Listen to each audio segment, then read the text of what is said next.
Good evening, everyone. We're going to get started momentarily. All right, folks, I think we're going to go ahead and get started. If you want to filter your way toward the screen over here, I'm going to go ahead and kick off our program.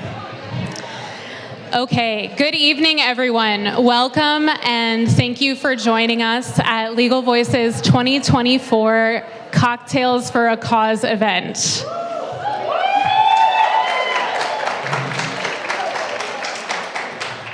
It is wonderful to see all of you here in the room with me. And for those of you joining us from afar on Zoom, I'd like to extend a heartfelt welcome virtually to you as well. My name is Carolee Gassas. I am a member of the board of directors with Legal Voice, and I've been a proud member of the board since 2020.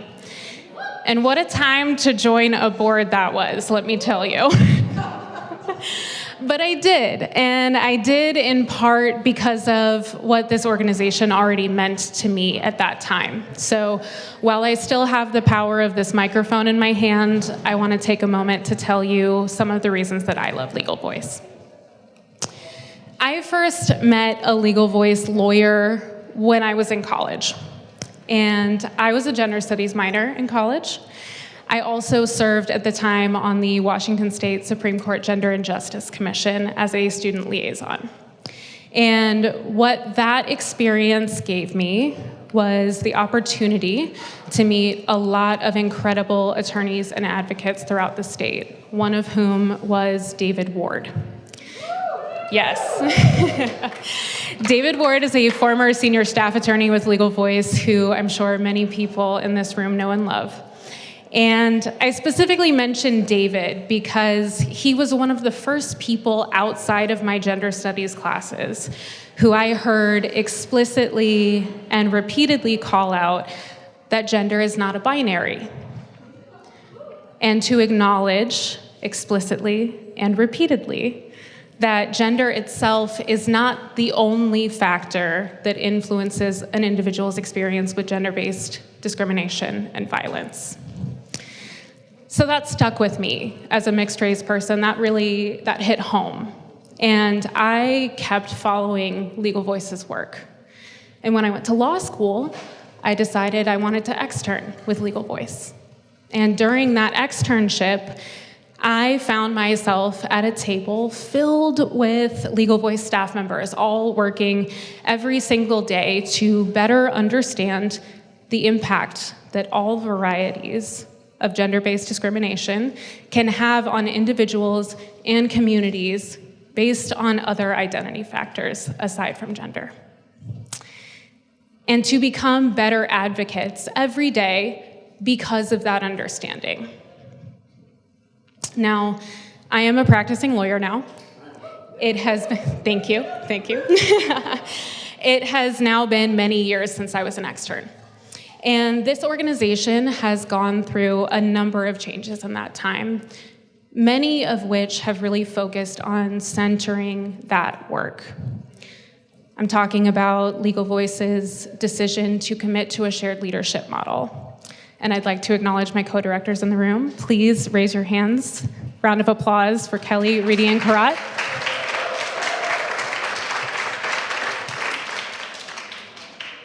I'm also talking about the organization's continued commitment to race equity values, to authentic relationship building in this community and the other communities that we serve, and to continuing to explore community lawyering. Because the fact is that doing the work of eradicating gender-based violence, gender-based discrimination, protecting reproductive access, that work, to do it and do it well, requires wrestling with the intersections of people's identities. It requires acknowledging and addressing how different people are differently impacted by the institutions that we live in, by the justice system, by access to healthcare, by different healthcare needs, by racial inequity, by geographic limitations, economic realities, by attacks on bodily autonomy, by where and with whom decision-making power lies. lived experience is not one size fits all. And so I, as a woman, as a proud Latina, as someone who was raised in a multiracial family, and now as a lawyer, am incredibly honored to be associated with this organization. And I'm very happy to be here today to talk to you all about it.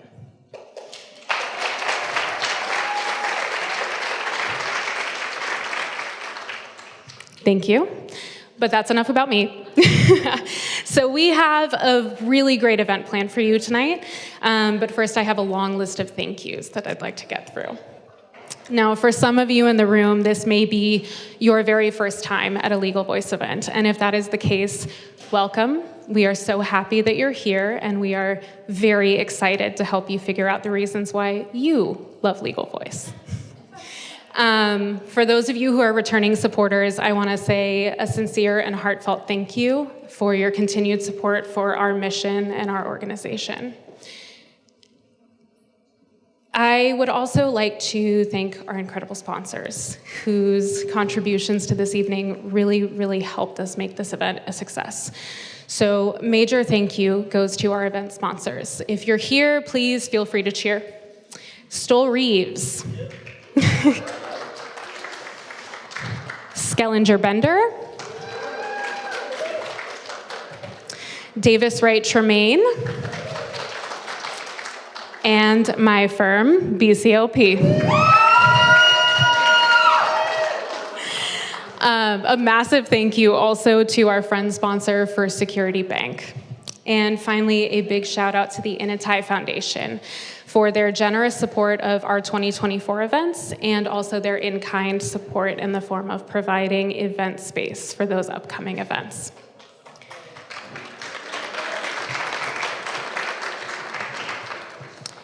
I also want to take a moment to acknowledge our hardworking staff for their dedication and their truly tireless advocacy, especially in Idaho and Washington. You will hear a lot about the amazing work that they've been doing tonight, but staff members, if you're here, please raise your hands so that we can give you some recognition.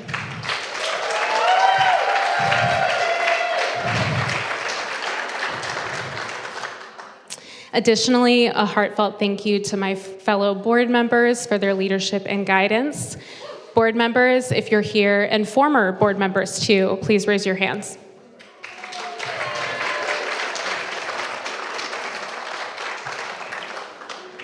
Let's also please not forget our dedicated volunteers, pro bono counsel, and intake committee members. Your countless hours of support are truly appreciated. If you're in the room, please raise your hands.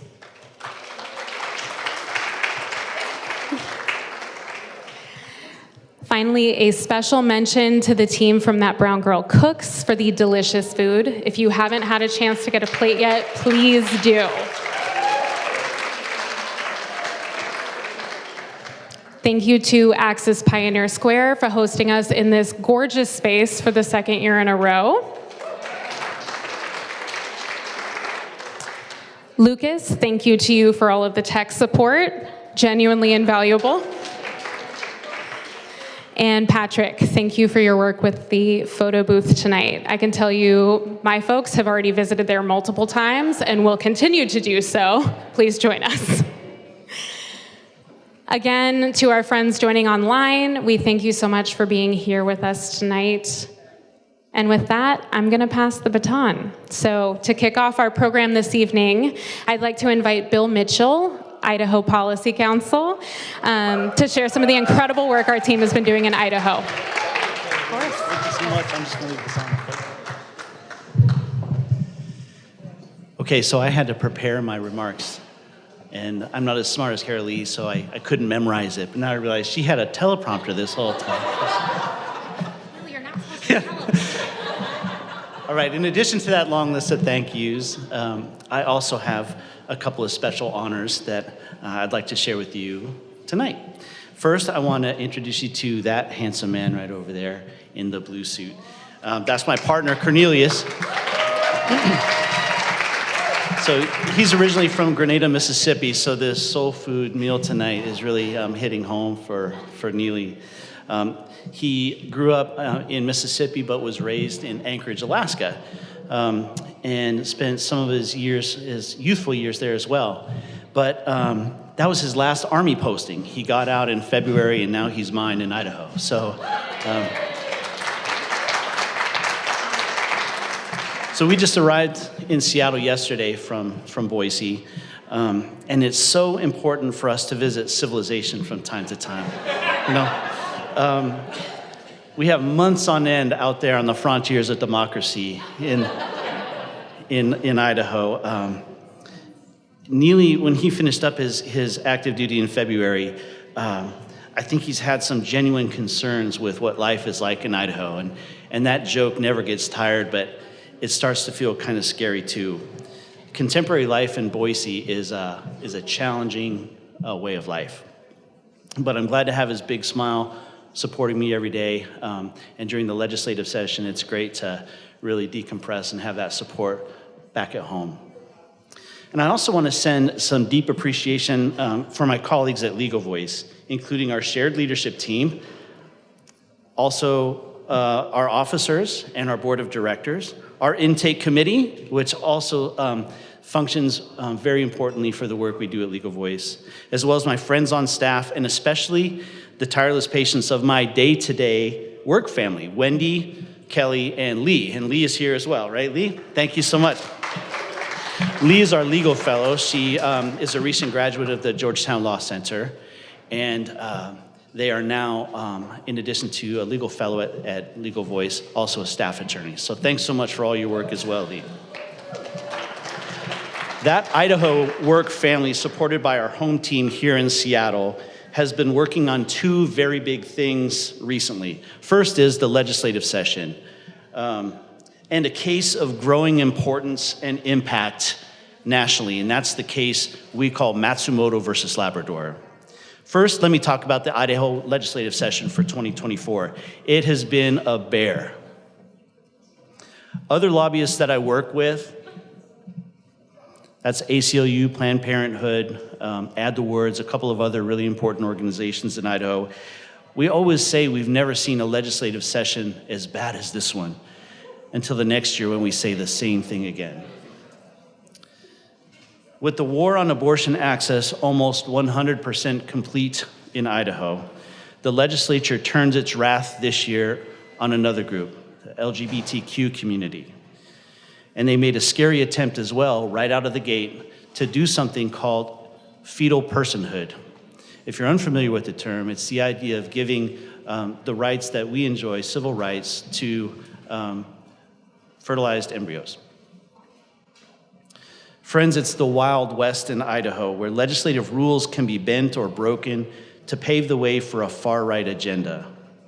So our work continues in Idaho, and this year, rather than closing the book on this session, we're going to dig in and try to get some legislative rule changes done in the intersession, because it's those legislative rules that favor the far right. And if we can change that system that favors their successes every legislative session, maybe we can get some real changes done.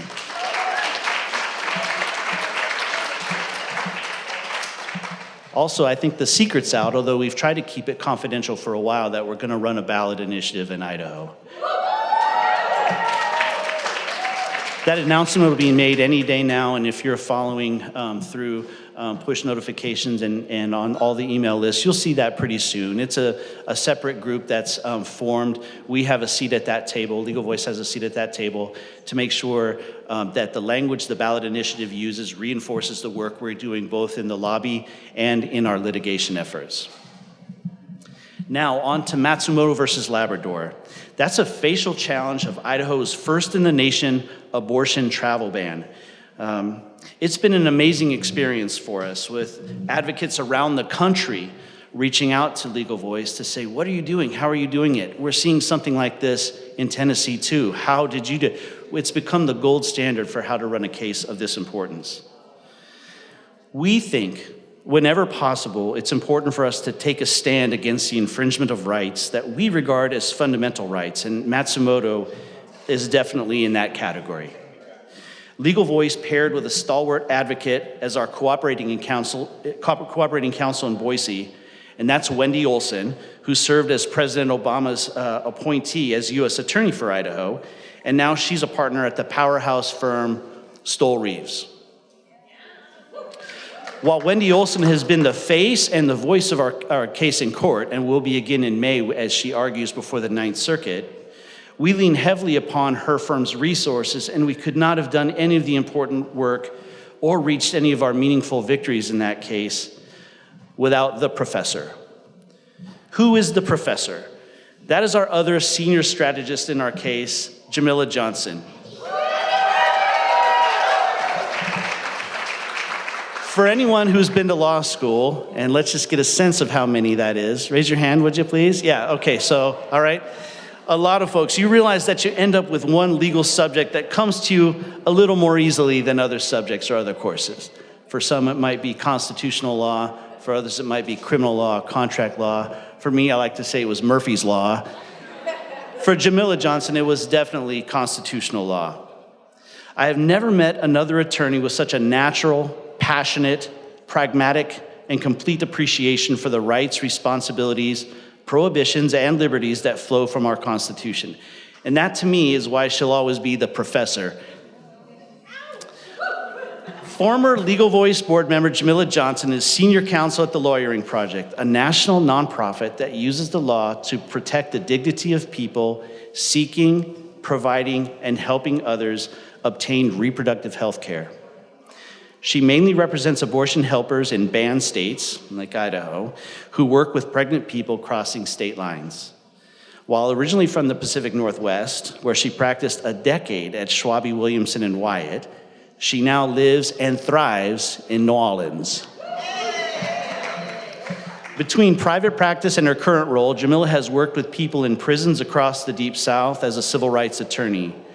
During that time, she sought to help Louisiana heal from injuries caused by the 12-decade operation of a Jim Crow law, challenged medical care at a plantation prison larger than the island of Manhattan, and challenged conditions of confinement in immigration prisons. An amazing intellect, a warrior scholar, and a peerless lawyer. Won't you please help me to welcome Jamila Johnson to visit with us?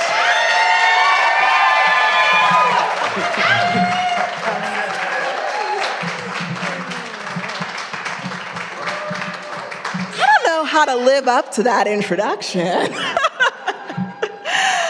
Well, it's great to be back at Legal Voice. I haven't been to a Cocktails for a Cause in 8 years, so it's very nice to see all of you. Less than 2 months after the fall of Roe, I found myself on a Black activist freedom abortion ride. We boarded a train in New Orleans, where I live now, and sweat from the August. If you've ever been in New Orleans in August, it's horrific. So we're boarding this train, and sweat's dripping from everyone's face. We're storing our luggage, and we're not quite sure what to expect.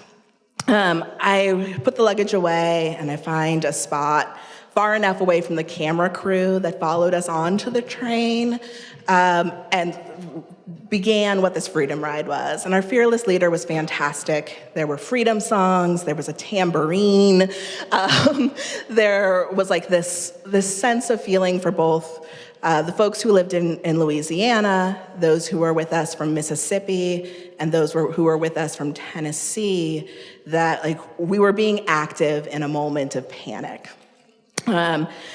It would take us more than 19 hours to ride the Amtrak to Chicago, which is the primary place that people go in Louisiana to get abortion health care now. And as we started, right, there are these songs, the melody is being carried primarily by our leader. The rest of us were pretty tone deaf, but we tried. And when the camera crew deboarded in Jackson, Mississippi, I started to realize what we were really doing there. And we were paving the way / inspecting the route that people had taken in the past to go and get abortion care from our 3 states, but that we knew thousands of people would have to take after we did this journey. And we were scouting this route because we needed to know who was going to be looking out for our community after our clinics had been closed in our states. And people don't really think about what it feels like when you've been providing assistance and support to people, to know that you're not going to be the one they see when they're walking into a clinic, that you don't know who's going to be there on the other end when they get off a plane, when they get off a 19-hour Amtrak ride, and how important it is to know the community that's going to be on the other side of this travel.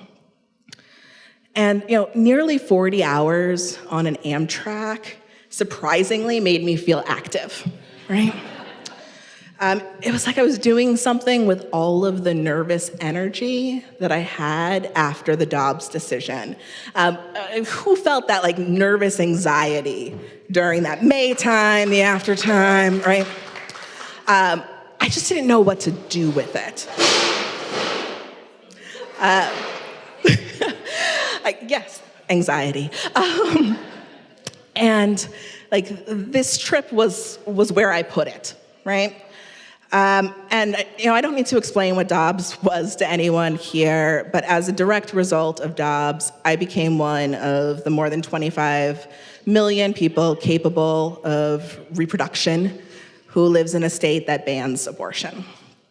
And it was a rush as we wound north past abandoned washing machines. If you've ever been on Amtrak, they take a very interesting back tour through people's yards, clotheslines with jeans and T-shirts on them, scrap piles of metal.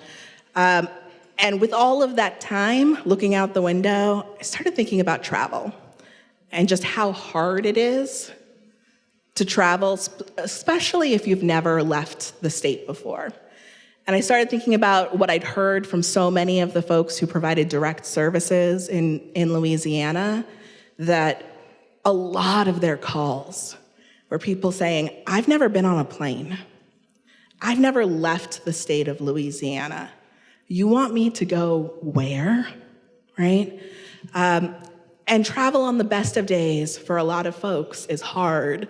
Came 2,000 some miles to be here today, and it was fine, but but it's not easy, right? And then also I started thinking about the right to travel and what it means to be able to travel and to be able to leave the state that you are in for the care that you need. And I realized I no longer had the luxury to stop thinking about the right to travel and what this experience meant. So 4 months after the fall of Dobbs, or the fall of Roe, 2 months after that train ride, I quit my job and became a traveling abortion attorney, because that's clearly what you have to do in that situation. Thank you. So today I work for the Lawyering Project, and Bill did a great introduction on that. And one of the real honors of that work is getting to work with Legal Voice. It's really, it means a lot to me for a number of reasons. I think a lot of people in this room know me, and that's because until my mid-30s, I lived in Seattle. I was a shareholder at Schwab, Williamson, and Wyatt. Or perhaps you know me because I was on the Legal Voice board, or because I outran you to a dessert at a dessert dash. And those who know me also know that's the only time I run. I don't think I've run for anything else in my adult life outside of a dessert dash. And so getting to work with Legal Voice on the issues that we've been working together on has really been a connection for me that I'm so proud, and I've admired their work for so long, and it means so much to be able to work with them in this space. I've been out of the Seattle legal community for 7 years as of last week. Yeah, I know, Brianna. And my Seattle departure began with an election. After the 2016 election, I was again feeling that anxiety, right? The nervousness. I was paralyzed by the reflections of race and gender that those election results gave, right? And I was really struggling both in what felt like the echo chamber of Seattle and with what also felt like an unexplainable phenomenon to me. And at 3 a.m., 2 months after that election, I applied for one epic job in a red state because I could think of no other way to understand what had happened in the country other than migration. And there are probably people who figured out how to process that election without uprooting their lives. More power to you. Before Trump gave his 100-day in office speech, I had left my law firm partnership.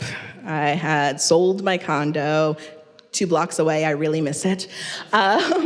And donated my car, had set up the plans to move my 17-year-old son across the country, and I was in a white pickup truck driving through Montgomery, Alabama on my way to the headquarters of Southern Poverty Law Center.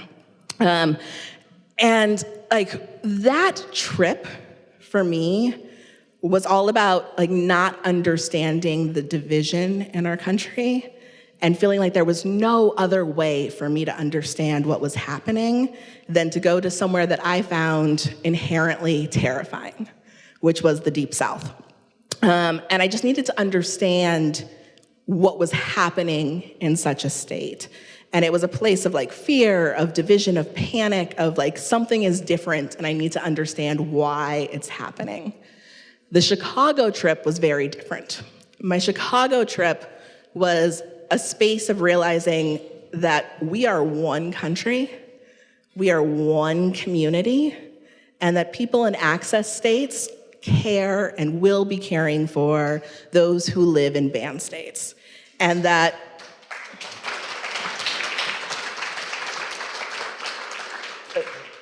our liberation depends on one another, that these lines and these borders of what's a red state and what's a blue state, what's a purple, that they don't matter, right? That people are going to have to provide care, and they're going to have to provide care for people who might have different political ideologies, who might live in other states, who might live in places where abortion has been found to be no longer an option for them. And so when we were in Chicago and we were talking to abortion doulas and we were talking to abortion funds and other helpers in the community, I just had this overwhelming sense of gratefulness for the work that has to happen in access states for my community now, for the people who live on my block, who are going to have to travel. And this brings me back to the work that Legal Voice does, because I am standing here in the Pacific Northwest, and it would be easy to say that the work that Legal Voice does is to help those who are in the Pacific Northwest. But the reality of that is, right now, the work that happens in this state impacts folks in Louisiana. It impacts folks in Mississippi, in Tennessee, in Arkansas. And we need y'all to be working like crazy to make it so that people can come here and get the care that they need. And we're gonna need y'all to be working like crazy in Idaho, which is in the same position and whose folks are living in the same sorts of lives with slightly shorter travel, significantly shorter travel, but still the same hardships. I remember when I joined the Legal Voice board, I'd been a teen parent, and growing up in Seattle as a teen parent, the world is a little different, right? When I talked about reproductive justice, I talked about it in the terms of the freedom to have a child and to be able to raise that child in safe and healthy environments, to not have one's future completely determined by the fact that they reproduced, right? And the access that was necessary. And so when I was on the board at Legal Voice, that was so much of the work that really resonated for me, that economic work. Moving to Louisiana was a shock. Moving to a state where all of our abortion legislation was being brought by Black Democrats was a shock. And at this point in time, where every single state has to be working on abortion access-related issues, I am so proud that Legal Voice is what it is today, and the care that this organization has taken to build the organization it wants to be, because we're gonna need y'all. So thank you very much. It was a pleasure talking to you. I see people standing, and I always feel very nervous when I talk too long with people standing.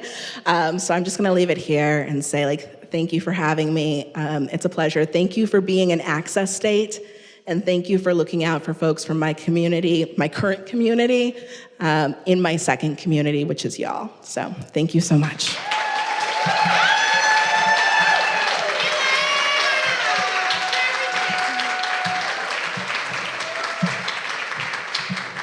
That was fantastic, Jamila. Thank you. Well, what a wonderful group we have here tonight.